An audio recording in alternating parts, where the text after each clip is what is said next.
दो भाई आपस में झगड़ पड़े। साथ ही उनके पापा खड़े सब देख रहे थे और जोर जोर से हंसते चले जा रहे थे। अब झगड़ा किस बात पर हो रहा था? 4 बेडरूम के मकान को लेकर प्रॉपर्टी का मसला था। बाप को हंसता देखकर दोनों भाइयों से रहा नहीं गया और बोले, पापा आपको क्या हुआ? हम लड़ रहे हैं और आप हंस रहे हो। बाप ने कहा, बेटे तुम इस चक्कर में पड़े हो, मैं कल तुम्हें अनमोल खजाना दिखाऊंगा, कल चलो छुट्टी लेकर मेरे साथ। दोनों भाइयों ने छुट्टी ली और सुबह सुबह तीनों निकल पड़े। एक बस में चढ़े तो 2 ही सीट खाली थी। अब जाने वाले 3 थे, 10 घंटे का रास्ता था।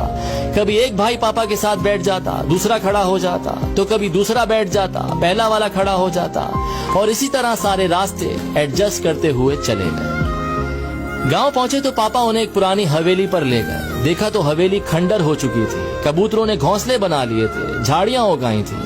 ये देखकर पापा इमोशनल हो गए, रोते चले जा रहे थे और उनसे कहते चले जा रहे थे कि देख रहे हो हवेली, इस हवेली में तुम्हारा बचपन बीता है। इस हवेली के लिए मैंने अपने बड़े भाई से लड़ाई लड़ी, एक दूसरे को मरने मारने पर उतर आए थे, जैसे कल तुम लड़ रहे थे। हवेली तो मुझे मिल गई थी, लेकिन भैया बाहर चले गए। मुझसे कहा तू ये मकान रख, रिश्ता खत्म। मैंने अपने बड़े भाई को खो दिया इस हवेली के चक्कर में, और आज ये हवेली खंडर बन चुकी है।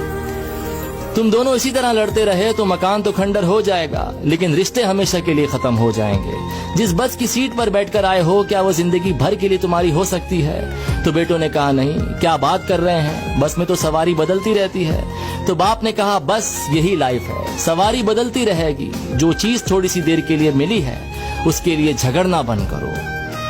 खुश रहिए, मोहब्बत से रहिए, अपनी फैमिली का ख्याल रखिए। मटेरियलिस्टिक के पीछे नहीं, इमोशनल के लिए दौड़ना शुरू कीजिए। और ये स्टोरी अपने भैया के साथ जरूर शेयर कीजिए।